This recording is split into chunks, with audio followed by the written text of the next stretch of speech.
નમસ્તે વિદ્યાર્થી મિત્રો, આજે આપણે સ્વાધ્યાય 1.1 માં આગળ વધીએ. આગલા લેક્ચરમાં આપણે 12 દાખલા સુધી કરેલું હતું. હવે આપણે 13મા દાખલા તરફ જઈએ. તો 13મો દાખલો શું કહે છે? બરોબર છે. 13મા દાખલામાં કીધેલું છે કે સાબિત કરો કે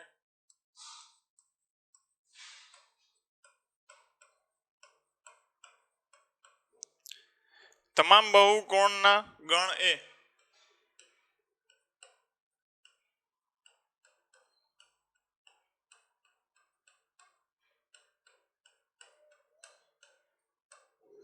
ગણ એ પર વ્યાખ્યાયિત સંબંધ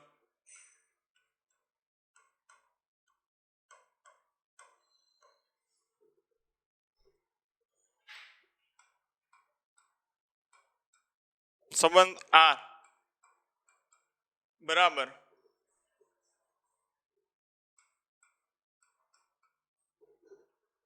B1 B2 આપણને સંબંધ આપેલો છે. શું સંબંધ આપેલો છે કે P1 અને P2 ની બાજુઓની સંખ્યા સમાન છે.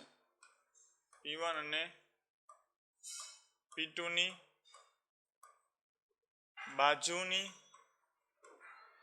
બાજુઓની સંખ્યા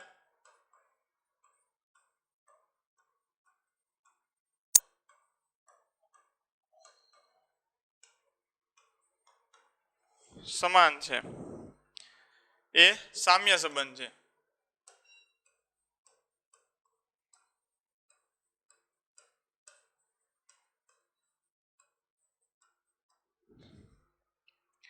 ત્રણ 4 5 ની પછી ક્વેશ્ચન કરેલો છે કે 3 4 અને 5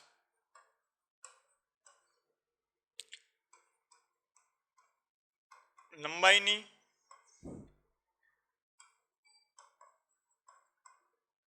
બાજુઓ વાળા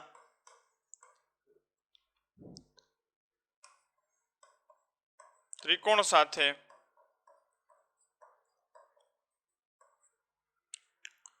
સંબંધ આર ધરાવતા ગણ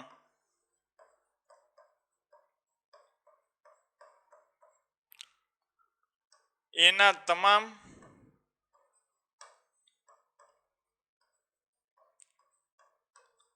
ઘટકોનો ગણ શું મળશે?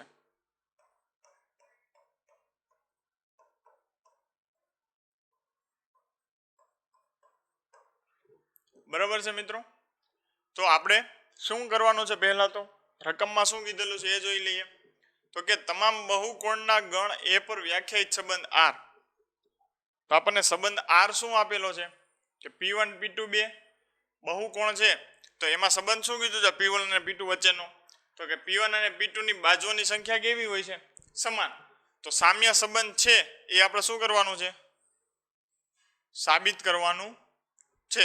બરાબર છે. પછીનો ક્વેશ્ચન આપણે પછી સમજીએ.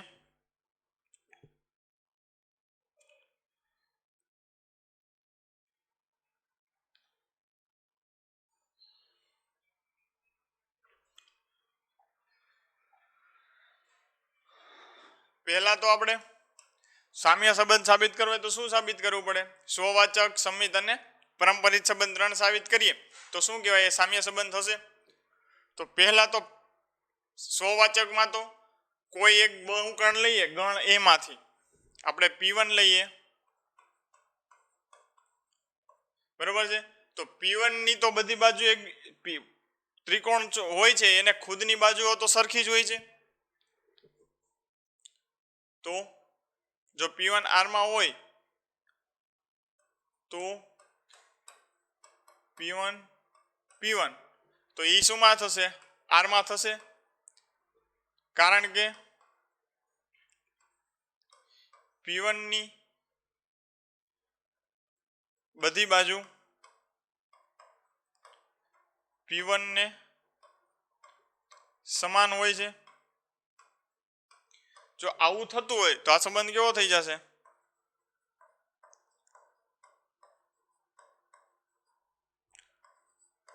સ્વવાચક સંબંધ થશે. બરોબર છે. તો આપણને કયો પેલો થઈ ગયું, મળી ગયું કે સંબંધ કેવો છે, સ્વવાચક છે. હવે આના પછીનું આપણે જોઈએ.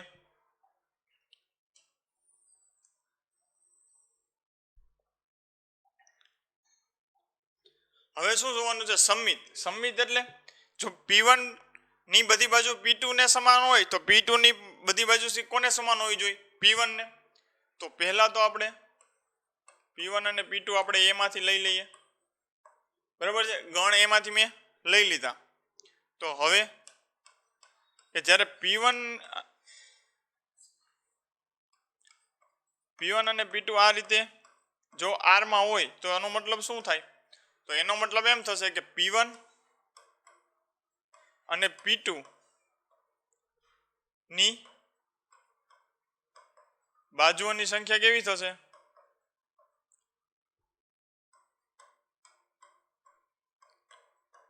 સમાન છે, બરાબર છે. તો આ રીતનું થાય. આપણે આગળ પણ બાજુઓ સમાન મેં લખી હતી, પણ ત્યાં શું આવે, બાજુઓની સંખ્યા સમાન છે. તો જો P1 અને P2 ની બાજુની સંખ્યા સમાન, તો આને ઉલટું પણ લખી શકીએ. તો P2 ની જો P1 અને P2 ની હોય તો P2 અને P1 એ જ થયું. તો આપણે આના ઉપરથી એમ કહી શકીએ, તો P2 અને P1 ની બાજુઓની સંખ્યા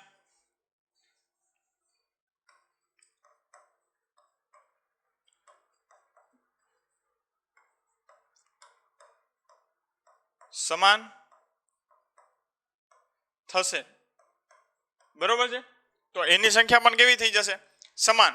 તો જો આ રીતે P2 અને P1 ની થતી હોય તો આના ઉપરથી કહી શકીએ આપણે કે P2 અને P1 એ શેમાં આવે છે, R માં.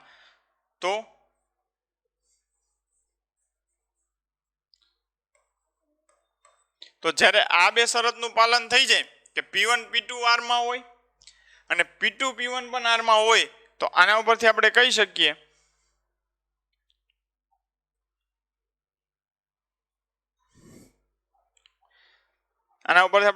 કે તો આ સંબંધ સંમિત સંબંધ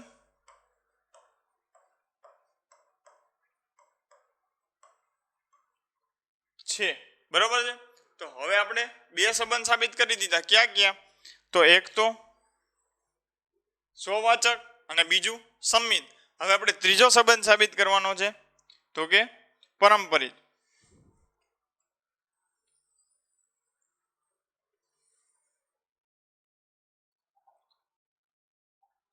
તો ચાલો પરંપરિત સાબિત કરીએ.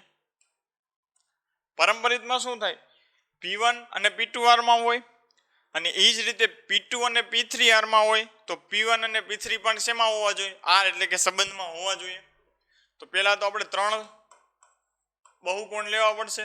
કેમાંથી, ગણ A માંથી, બરોબર છે. તો હવે લખીએ, જો P1 અને P2 R માં હોય, બરોબર છે, P1 P2 R માં હોય અને P2 અને P3 પણ R માં હોય, તો આનો મતલબ શું થાય, તો આનો મતલબ એમ થાય, તો પહેલા આપણે આમ જ લખીએ. તો આનો મતલબ શું થયો, તો P1 અને P2 ની બાજુઓની સંખ્યા કેવી થશે,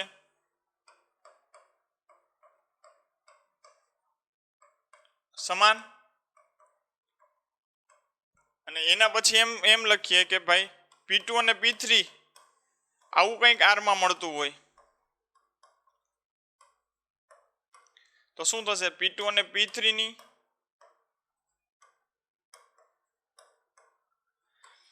બાજુઓની સંખ્યા કેવી થશે,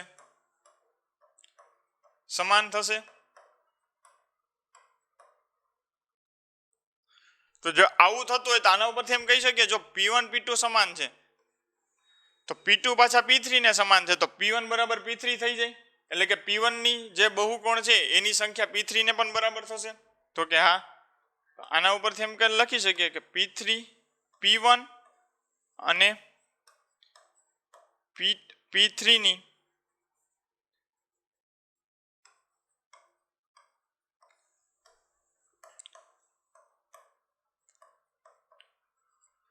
બાજુઓની સંખ્યા કેવી થશે? સમાન થશે. બરોબર છે. તો આવું થાય તો આને આપણે એમ લખી શકીએ કે P1 અને P3 બિલોંગ્સ ટુ R. અને જો આવું સાબિત થઈ જાય તો આપણે આને એમ પણ લખી શકીએ કે આ સંબંધ કેવો થઈ જશે? બરોબર છે. તો આ સંબંધ કેવો થશે? પરંપરિત સંબંધ.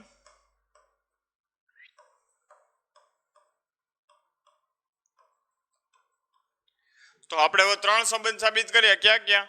તો પેલું સ્વવાચક, સમિત અને પરંપરિત. તો જો આ 3 સંબંધ સાબિત થઈ જાય તો આના ઉપરથી આપણે કહી શકીએ કે આપણને જે પૂછ્યું છે કે સામ્ય સંબંધ છે કે નહીં, તો કે હા. જો આ 3 સંબંધ હોય તો સંબંધ કેવો થઈ જશે? સામ્ય સંબંધ થઈ જશે. તો સંબંધ સ્વવાચક, સંમિત અને પરંપરિત હોવાથી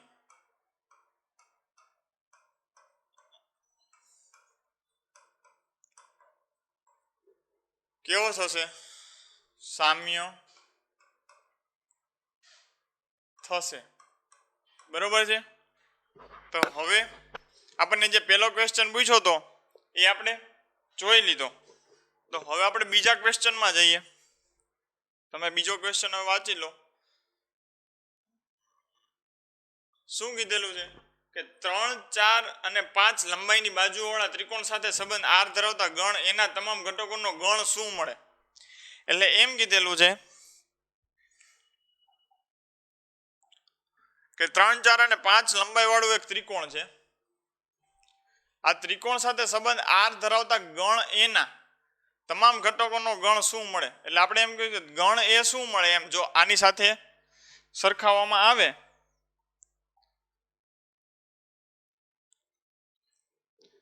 ગણ પેલા તો જોઈએ આ ગણ એને આની સાથે સરખાવવામાં આવે તો ગણ એનો સંબંધ શું મળે? તો પેલા તો જોઈએ 3, 4, 5 એટલે કયા પ્રકારનો ત્રિકોણ થશે?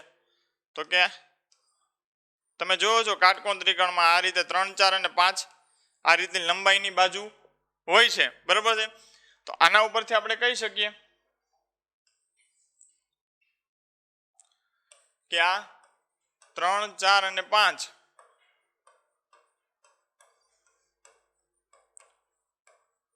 લંબાઈની બાજુઓ વાળા ત્રિકોણ કેવા હશે? કાટકોણ હશે. બરોબર છે. જો આ કાટકોણ હોય તો આની સાથે કોઈ પણ સંબંધ જો ધરાવતો હોય તો એ ત્રિકોણનો ગણ પણ કેવો જ હોય? કાટકોણ. તો જ એનો સંબંધ બનશે. તેથી ગણ એના તમામ ઘટકોનો ગણ શું મળશે?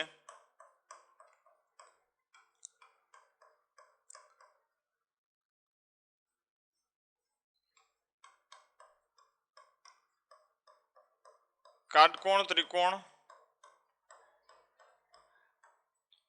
મળશે. બરોબર છે મિત્રો. તો આપણને જે 2 ક્વેશ્ચન પૂછ્યા હતા એ બંનેના આપણે આન્સર આપી દીધા છે.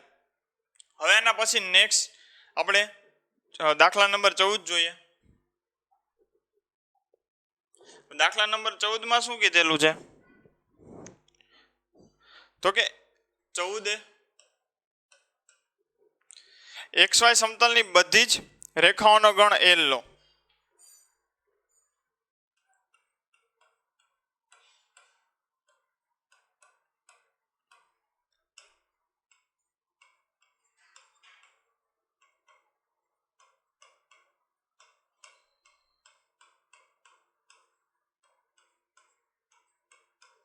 બરોબર છે. અને L પર સંબંધ R છે. R શું આપેલો છે? તો R બરાબર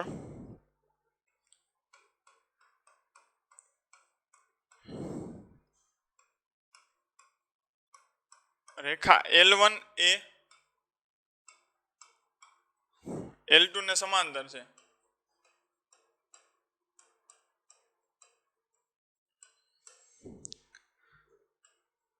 વડે સંબંધ R વ્યાખ્યાયિત છે.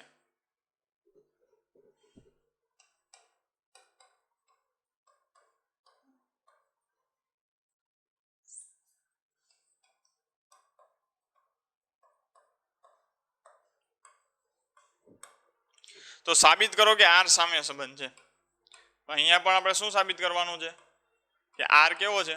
સામ્ય.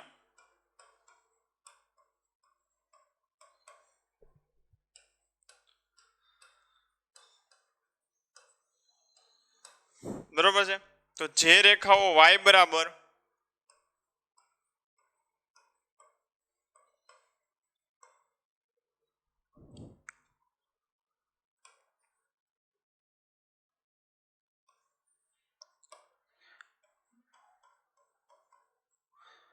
ફોર સાથે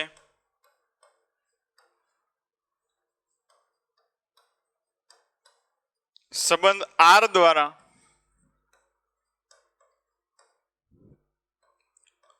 સંબંધિત હોય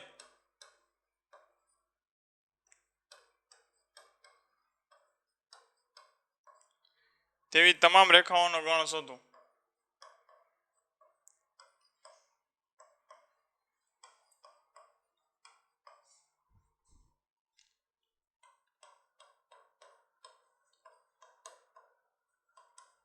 બરોબર છે. તો આપણે શું રકમ લખી નાખી. હવે શું કીધેલું છે પેલા એ સમજી લઈએ. XY સમતલની બધી જ રેખાઓનો ગણ એ લઈ લીધો. હવે L સંબંધ શું કીધેલો છે કે રેખા L1 એ L2 ને સમાંતર છે. એટલે કે L1 અને L2 કેવી છે રેખાઓ? એકબીજાને સમાંતર. તો સંબંધ R એવો આપેલો છે આપણને. તો સાબિત શું કરવાનું છે કે R કેવો સંબંધ છે? સામ્ય. તો સામ્ય કરવા માટે કઈ ત્રણ શરત હોવી જોઈએ? તો કે સામ્ય હોવું હોય તો સ્વવાચક, સમિત અને પરંપરિત આ ત્રણ સંબંધ હોવા જોઈએ. અને પછી શું કીધું કે જે રેખાઓ y બરાબર 2x + 4 સાથે સંબંધ R દ્વારા સંબંધિત હોય તો તેવી તમામ રેખાઓનો ગણ શોધો. બરોબર છે. આની સાથે સંબંધિત હોય એટલે આ ક્વેશ્ચન નંબર 2 છે. પહેલા તો આપણે જોઈએ કે R સામ્ય સંબંધ છે કે નહીં.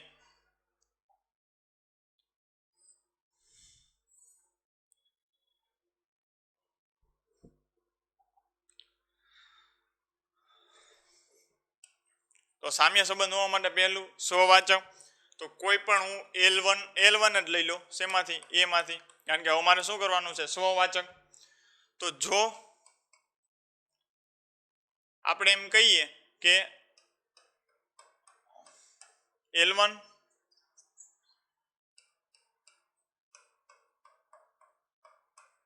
શેમાં હોય? R માં. આ શું છે? L1. બરાબર છે. જો R માં હોય તો શું થશે? તો L1 એ L1 ને તો સમાંતર જ હશે.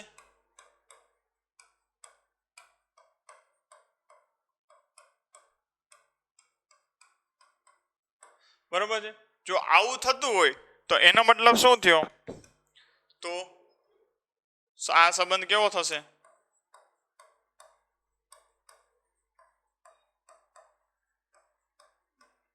સામ્ય સંબંધ. બરોબર છે. શા માટે L1? કે કોઈ એક રેખા લો તો એ રેખા એક પોતાને તો સમાંતર જ છે. તો સીધી જ છે. બરોબર છે. તો આપણે એના ઉપરથી શું કહીએ કે L1 ને તો સમાંતર જ થશે. તો હવે એના પછીનો આપણે સંબંધ જોઈએ. સમિત સંબંધ છે કે નહીં એ તપાસીએ.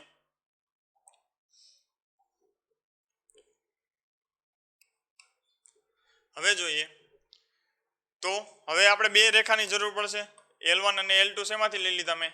એમાંથી. જો L1 અને L2 R માં હોય તો એનો મતલબ શું થયો? તો L1 એ L2 ને શું છે? સમાંતર રેખા થશે. તો આના ઉપરથી એમ કહી શકીએ જો L1 L2 ને હોય તો L2 તો L1 ને હોવાનું જ છે. તો L2 એ L1 ને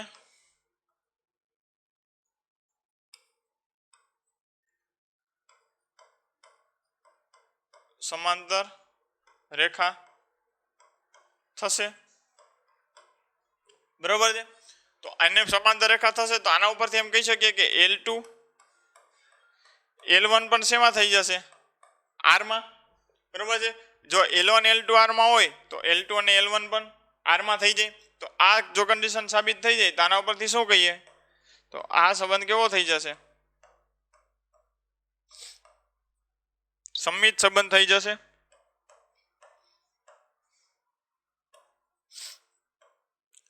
હવે સ્વવાચક થઈ ગયો, સંમિત પણ થઈ ગયો. હવે જોઈએ પરંપરિત.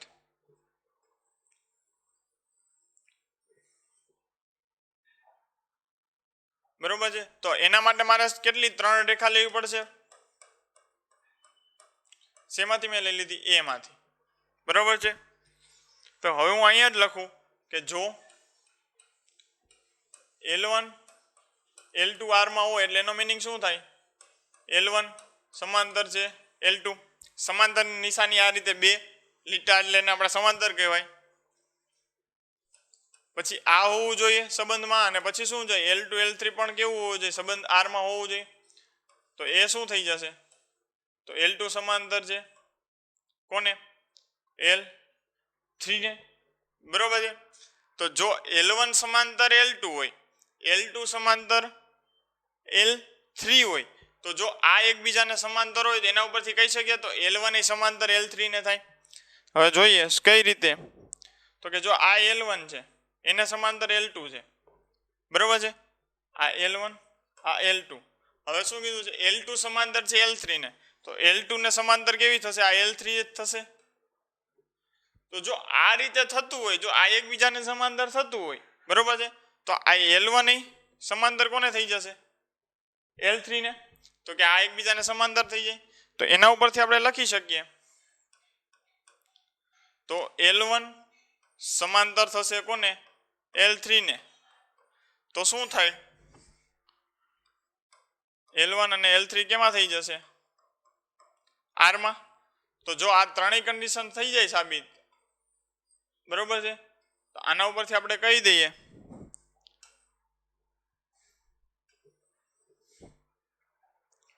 જો આ 3 કન્ડિશન એટલે આ બે આપેલી હશે અને આ જો આ બે જ્યારે સંબંધ R માં આવી પેર હોય અને જો પછીની આવી પેર આપણને મળી જાય, બરોબર છે, તો આ સંબંધ કેવો થઈ જશે? તો આ સંબંધ પરંપરિત છે. બરોબર છે. તો હવે 3 વસ્તુ થઈ ગઈ. જો સંબંધ આપણે કેવો મેળવી લીધો? સ્વવાચક મેળવી લીધો, સંમિત મેળવી લીધો અને પરંપરિત પણ મેળવી લીધો. તો એના ઉપરથી આપણે કહી દઈએ કે આ સંબંધ કેવો થઈ જશે? સામ્ય સંબંધ. આ સંબંધ સ્વવાચક, સંમિત અને પરંપરિત હોવાથી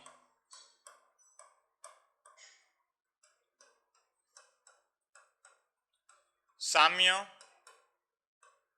થશે. બરાબર છે. તો આ કેવો થઈ જાય? સામ્ય. તો આપણને પહેલા ક્વેશ્ચનનો આન્સર મળી ગયો કે સામ્ય સંબંધ છે. તો કે હા, આપણે એ સાબિત કરી દીધું. હવે બીજો ક્વેશ્ચન શું કહે છે કે જે રેખાઓ y બરાબર 2x+4 સાથે સંબંધ r દ્વારા સંબંધિત હોય તેવી રેખાઓનો ગણ શોધો. તો આવી રેખાઓનો ગણ શું થાય એ આપણે જોવાનું છે.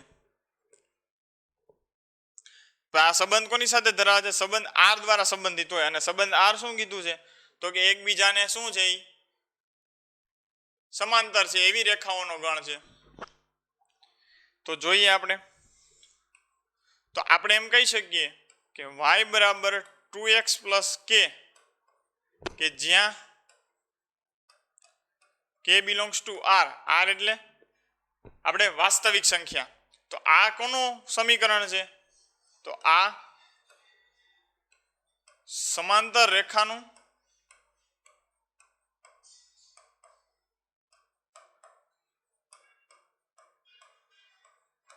સમીકરણ છે. બરોબર છે. જો આ એનું સમીકરણ હોય તો પછી કીધેલું શું છે? તો જે રેખાઓ y બરાબર 2x+4 સાથે સંબંધ r ધરાવતો હોય તો તે રેખાઓનો ગણ શું થાય? તો તેવી રેખાઓનો ગણ આપણે એ લઈ લઈએ તો આનો સંબંધ આપણે સમાંતર રેખાનો સંબંધ ગણ એ સાથે કરવાનું છે તો એમાં બધી સમાંતર રેખા આવી જશે, એમાં કોઈ એક બાકી રહેશે, એક નહીં રહે એવું તો નહીં બને. તો આપણે એમ કહી શકીએ તો a બરાબર શું થઈ જશે કે y બરાબર 2x + k કે જ્યાં k બિલોંગ્સ ટુ r. બરાબર છે. તો આ શું છે? તમામ શું થશે? રેખાઓનો ગણ થશે. બરોબર છે મિત્રો. તો આપણને જે ક્વેશ્ચન પૂછ્યા હતા બંને એ બંનેને આપણે આન્સર દઈ દીધેલા છે. હવે આના પછી નેક્સ્ટ જોઈએ. હવે નેક્સ્ટ શું કીધેલું છે તો કે જે 15મો MCQ આપેલો છે એ આપણે આગલા લેક્ચરમાં જ્યારે તમને મેં એક્ઝામ્પલમાં શીખવાડી દીધેલો છે. બરોબર છે. એટલે તમે અત્યારે જાતે કરવાની તો કાંઈ જરૂર જ નથી કારણ કે એકવાર આપણે સોલ્વ કરી દીધો છે આગળ. પછી એના પછી જોઈએ 16મો શું કીધેલો છે તો કે સંબંધ r એ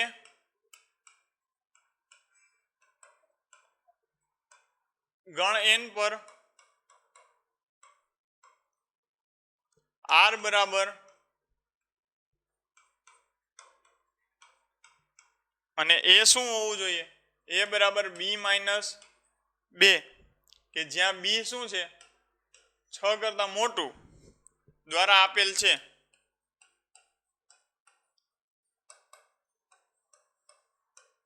તો આના ઓપ્શન આપેલા છે કે આનો આન્સર શું થાય? a બરાબર 2 4 એ r માં થશે, b બરાબર 3 8 r માં થશે, c બરાબર 6 8 r માં થશે અને d શું કીધું છે 8 અને 7 r માં થશે. બરોબર છે. તો આ સિમ્પલ ક્વેશ્ચન છે. તો પહેલા તો હું શું મારે સાબિત કરવાનું છે કે આ રીતનો સંબંધ છે a બરાબર શું થશે? b - 2. તો હવે એવો કયો a લઉં કે એનો જવાબ b - 2 થાય? તો આમાંથી જોયો અહીંયા a બરાબર હું 2 લઉં અને b બરાબર 4 લઉં તો શું થશે? 2 બરાબર 4 - 2. બરોબર છે. તો a બરાબર આવું કંઈક સાબિત થાય છે. પણ અહીંયા શું કીધેલું છે? b કેવો હોવો જોઈએ? અહીંયા b 4 છે પણ અહીંયા આપણને કીધું છે b કેવો હોવો જોઈએ? 6 કરતા મોટો. એટલે આપણે ઓપ્શન ક્યાં નીકળી જશે? બરોબર છે. ઓપ્શન એક તો એ નીકળી જશે કારણ કે b કેવો છે? 6 કરતા નાનો. બાકીના 3 ઓપ્શન રહેશે. પછી જોઈએ હવે આમાં એ સાબિત થાય છે તો શું છે? a બરાબર એટલે 3 લઈએ અને b બરાબર શું છે? 8 - 2 તો 3 બરાબર 6. તો આવું થાય નહીં. બરોબર છે. તો આ ઓપ્શન પણ નહીં થાય. પછીનો ઓપ્શન છે 6 અને 8 તો 6 બરાબર એટલે કે એ 6 છે અને 8 - 2 એટલે કે 6 બરાબર શું થઈ જશે? 6 થઈ જાય છે. બરોબર છે. તો આ ઓપ્શન કેવો થઈ જશે આપણો? રાઈટ. બરોબર છે. લાસ્ટ ઓપ્શન સુધી જવાની જરૂર જ નથી કારણ કે લાસ્ટ ઓપ્શન ઓલરેડી ખોટો જોઈએ કારણ કે આપણે એ પણ જોઈ લઈએ શું કીધું છે? a બરાબર 8 છે અને b બરાબર 7 - 2 તો 8 બરાબર શું થઈ જાય છે? 5. તો આ પણ એકબીજાને સરખા નથી એટલે એની પણ વાત આપણે કરી શકીએ નહીં. બરાબર છે. તો સાચો આન્સર છે ઓપ્શન નંબર સી. બરાબર છે મિત્રો. તો આપણું અહીંયા સ્વાધ્યાય 1.1 પૂરું થાય છે. હવે આગળના લેક્ચરમાં આપણે સ્વાધ્યાય 1.2 ની થિયરી તરફ વધીશું. Thank you.